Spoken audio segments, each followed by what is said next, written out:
بسم الله الرحمن الرحيم.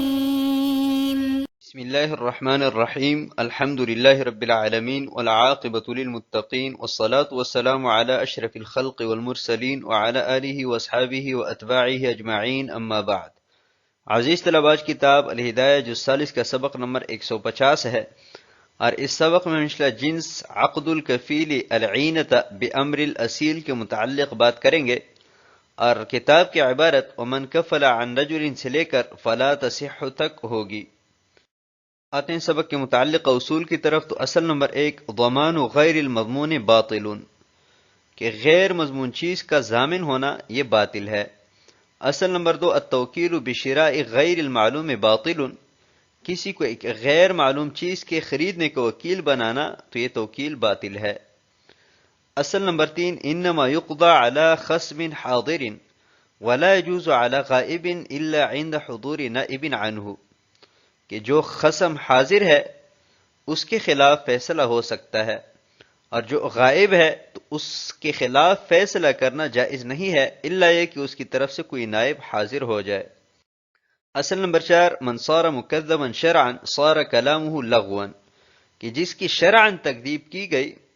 تو اس کا جو زعم اور دعویٰ ہے وہ باطل ہو جائے گا۔ اصل نمبر 5، المظلوم لا یظلم، کہ جس کے ساتھ ظلم کیا گیا ہے تو اس کے لیے جائز نہیں ہے کہ وہ کسی اور کے ساتھ ظلم کریں۔ مثلا کسی کا مسجد میں جوتا وہ چوری ہوا تو ابھی کسی اور کے وہ اٹھا کے لے جائیں کہ چونکہ میرا جوتا بھی یہیں سے اٹھایا گیا ہے لہٰذا میں کسی اور کے اٹھاؤں گا، تو یہ جائز نہیں ہے، کیونکہ اگرچہ اس کے ساتھ ظلم کیا گیا لیکن اس کا مطلب یہ نہیں ہے کہ کسی اور کے ساتھ ظلم کریں۔ اصل نمبر 6، الکفالۃ بالامر تبرع ابتداء ومعاوضۃ انتہاء والکفالۃ بغیر الامر تبرع مطلقا، کہ کفالہ اگر مکفول عنہ کے حکم سے ہوا ہے تو ابتداء تبرع ہے، اور انتہاء معاوضہ ہے، یعنی کفیل کو یہ حق حاصل ہوتا ہے کہ مال کی ادائیگی کے بعد وہ مکفول عنہ پر رجوع کریں۔ اور اگر کوئی شخص مکفول عنہ کی اجازت کے بغیر کفیل بنا ہے تو یہ کفالت تبرع مطلقہ ہے، یعنی ادائیگی کے بعد کفیل کو یہ حق حاصل نہیں ہے کہ وہ مکفول عنہ پر رجوع کریں۔ آتے ہیں سبق کے متعلق فصول کی طرف۔ تو جنس الکفالۃ المقیدۃ بالدین المستقبل، اس کو دو فصول میں تقسیم کیا ہے۔ فصل نمبر 1، دعوی مال مطلق فی الماضی او المضارع، کہ مال مطلق میں دعویٰ کرنا چاہے ماضی میں چاہے مضارع میں ہے تو اس صورت میں دعویٰ مسموع نہیں ہوگا۔ فصل نمبر 2، الدعوی المطلقہ فی الکفالۃ المطلقہ، کہ دعویٰ بھی مطلق ہے اور کفالت بھی مطلق ہے، تو اس صورت کی تفصیل یہ ہے کہ بینہ سنا جائے گا، کیونکہ دعویٰ اور کفالت دونوں میں چونکہ مطابقت ہے لہٰذا اس مطابقت کی وجہ سے دعویٰ سنا جائے گا۔ پھر ثم ان کانت الکفالۃ بالامر، پھر اگر یہ کفیل مکفول عنہ کی اجازت سے کفیل بنا ہے تو یہ فیصلہ دونوں کے خلاف ہوگا، اور اگر بغیر امر کے کفیل بنا ہے تو یہ صرف کفیل پر فیصلہ ہوگا، کفیل سے مال اصول کیا جائے گا اور کفیل کو یہ حق حاصل نہیں ہوگا کہ وہ مکفول عنہ پر رجوع کریں۔ آتے ہیں کتاب کی عبارت کی طرف۔ قال ومن کفل عن رجل بألف درہم علیہ بأمرہ فأمرہ الأصیل ان یتعین علیہ حریرا ففعل فالشراء للكفيل والربح الذي ربحه البائع فهو عليه، ومعناه الأمر ببيع العينة، مثل أن يستقرض من تاجر 10 فيتأبى عليه أن يقرضه ويبيع منه ثوبا يساوي 10 ب15 مثلا رغبة في نيل زيادة ليبيعه المستقرض ب10 ويتحمل عليه 5، سمي بالعينة لما فيه من الإعراض عن الدين إلى العين، وهو مكروه لما فيه من الإعراض عن مبرة الإقراض مطاوعة لمذموم البخل۔ کسی نے دوسرے پر واجب شدہ 1000 کی کفالت اس کے حکم سے کی، پھر کفیل کو اصیل نے حکم دیا کہ وہ اس کے لیے ریشم کی بے عینہ کریں، پھر کفیل نے ایسا ہی کیا تو یہ شرح کفیل کے لیے ہوگی، اور بائع نے جو نفع کمایا ہے وہ بھی کفیل کے ذمہ ہوگا۔ اور معنی اس کا یہ ہے کہ بے عینہ کے طور پر فروخت کرنے کا حکم کریں۔ مثلا ایک شخص تاجر سے 10 درہم قرض طلب کرتا ہے، پس تاجر قرض دینے سے انکار کرتا ہے اور اس کو ایک ایسا کپڑا زیادتی کے حصول کی غرض سے 15 درہم کے عوض فروخت کرتا ہے کہ جس کی مالیت 10 کے برابر ہے، تاکہ قرض طلب کرنے والا 10 کے عوض فروخت کریں اور 5 درہم وہ برداشت کریں۔ اس کو عینہ کا نام دیا گیا ہے کیونکہ اس میں دین سے عین کی طرف اعراض ہے، اور یہ مکروہ ہے کیونکہ اس میں بخل کی مذمت کی اطاعت کرتے ہوئے قرض دینے کی نیکی سے اعراض ہے۔ ومن کفل عن رجل ب1000 درہم علیہ، اس عبارت میں بے عینہ کے متعلق بات کی گئی ہے، تو پہلے بے عینہ کی رائج 4 صورتوں پر بالاختصار بات کرتے ہیں اور پھر آتے ہیں عبارت کی طرف۔ تو بے عینہ کی پہلی قسم شراء ما باع باقل مما باع قبل نقد الثمن، اس پر پہلے بھی تفصیل بات ہو چکی ہے، یہ صورت ناجائز ہے۔ اور دوسری صورت یہ ہے کہ شراء ما باع باقل مما باع من الثالث، کہ تیسرے شخص کو فروخت کیا ہے، تو اس پر بھی بات ہوئی ہے کہ اگر یہ حیلہ کے طور پر ہے پھر تو ناجائز ہے اور مکروہ ہے، اور اگر بلا حیلہ کسی تیسرے شخص کو فروخت کی ہے تو اس کے جواز میں کوئی شک و شبہ نہیں ہے۔ اور تیسری صورت جو کہ عبارت میں مذکور ہے وہ یہ ہے کہ ایک شخص کسی کے پاس جاتا ہے، قرض طلب کرتا ہے، تو وہ قرض دینے سے تو انکار کرتا ہے کہ قرض نہیں دے سکتا، البتہ یہ 10 درہم کا کپڑا ہے، یہ میں آپ کو 15 میں فروخت کرتا ہوں اور پھر واپس آپ سے 10 میں خرید لوں گا اور 10 آپ کو نقد دے دوں گا، اس سے آپ اپنا کام چلائیں۔ تو 10 وہ نقد ادا کر دیتا ہے اور 5 قرض طلب کرنے والے پر باقی رہ جاتے ہیں۔ تو اس صورت میں بھی چونکہ قرض کی نیکی سے اعراض ہے اور مذموم ترین بخل کا اظہار ہے، تو اس وجہ سے یہ صورت بھی مکروہ ہے۔ اور چوتھی صورت یہ ہے کہ ایک شخص کسی کو مثلا ایک موبائل 10,000 میں ادھار فروخت کرتا ہے اور پھر مشتری آگے نقد 9,000 میں فروخت کرتا ہے، تو اس کی 2 صورتیں ہو سکتی ہے۔ پہلی صورت یہ کہ بائع اول کو پتہ ہوگا کہ یہ مشتری حاجت مند ہے، لہٰذا آگے نقد 9,000 میں فروخت کرے گا، تو اس میں بھی کراہت تنزیہی ہے، البتہ نفس عقد جائز ہے۔ اور اگر اس کو معلوم نہ ہو تو بلا کراہت یہ معاملہ جائز ہے۔ ومن کفل عن رجل ب1000 درہم، ابھی اس عبارت میں جو مسئلہ بیان کیا گیا اس کی صورت بیان کرتے ہیں۔ صورت یہ ہے کہ ایک شخص پر مثلا 1000 درہم قرض ہے، اس نے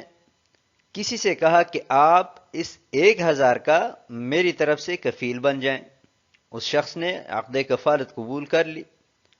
اور پھر اس سے کہا کہ آپ جائیں بے عینہ کے طور پر میرے لیے ایک تان خریدیں، تو یہ کفیل جاتا ہے بے عینہ کے طور پر ریشم کا ایک تھان خریدتا ہے، تو فرماتے ہیں کہ کفیل نے جو بے کی ہے اس کے تمام تر حقوق کفیل کی طرف لوٹیں گے، یہ خریداری بھی کفیل کے لیے ہے، اس تھان کا مالک وہی بنے گا۔ اور بے عینہ کی صورت میں جو اضافی پیسے، جیسا کہ صورت نمبر 3 میں بیان کیا گیا ہے، اضافی پیسے آتے ہیں وہ بھی کفیل کو ادا کرنے پڑیں گے۔ وَمَعْنَاهُ الْأَمْرُ بِبَيْعِ الْعِینَةِ، صاحب ہدایہ فرماتے ہیں کہ اوپر مقفول عنہ نے کفیل کو جو حکم دیا ہے اس سے مراد بے عینہ کا حکم کرنا ہے کہ آپ میرے لیے بے عینہ کے طور پر کوئی ایک تھان خریدیں، اور اس کی جو صورت ہے یہ بے عینہ کی 4 صورتوں میں سے تیسری صورت میں ہم بیان کر چکے ہیں۔ سمیہ بالعینتی، وجہ تسمیہ یہ ہے کہ عینہ میں چونکہ قرض سے عین کی طرف اعراض ہوتا ہے، اس وجہ سے عینہ کو عینہ کا نام دیا گیا، اور حکم بھی بیان کیا ہے کہ مکروہ ہے، اور وجہ کراہت یہ ہے کہ اس میں بخل کی مذمت کی پیروی کرتے ہوئے قرض کے نیکی سے اعراض ہے، تو اس وجہ سے اس میں کراہت ہے۔ آتے ہیں اگلے عبارت کی طرف، ثم قیل هذا ضمان لما يخسر المشتری نظرا الى قوله علی وهو فاسد وليس بتوکیل، وقیل هو توکیل فاسد لأن الحریر غیر متعین وكذا الثمن غیر متعین لجهالة ما زاد على الدین، وكيف ما كان فالشراء للمشتری وهو الكفیل والربح أي الزیادة علیہ لأنه العاقد۔ پھر کہا گیا ہے کہ اس کے قول علیہ کی طرف نظر کرتے ہوئے یہ مشتری کے ذمے آنے والے نقصان کا ضمان ہے، اور حالانکہ وہ فاسد ہے اور توکیل نہیں ہے۔ اور کہا گیا ہے کہ یہ توکیل فاسد ہے اس لیے کہ ریشم غیر متعین ہے، اور اسی طرح ثمن بھی غیر متعین ہے، دین پر جو کچھ زیادہ ہوگا اس کے مجہول ہونے کی وجہ سے۔ اور جیسے کیسے بھی ہے، پس شراء مشتری کے لیے ہوگی اور وہ کفیل ہے، اور نفع یعنی زیادتی یہ بھی کفیل کی ذمہ ہوگی اس لیے کہ وہ عاقد ہے۔ ثم قیل، گزشتہ عبارت میں مکفول عنہ نے جو یہ کہا تھا کہ یتعین علیہ، تو علا کے لفظ سے استدلال کرتے ہوئے بعض مشائخ فرماتے ہیں کہ یہ زمان خسران ہے، یعنی مکفول عنہ نے کفیل سے کہا کہ آپ بیعینہ کرو اور اس کے نتیجے میں جو نقصان ہوگا اس کا میں ذمہ دار ہوں، اور یہ زمان فاسد اور باطل ہے، کیونکہ زمان ان ہی اشیاء کا ہو سکتا ہے کہ جو مضمون ہو، اور خسارہ اور نقصان کوئی مضمون چیز نہیں ہے، لہٰذا یہ زمان فاسد ہے۔ ولیس بتوکیل،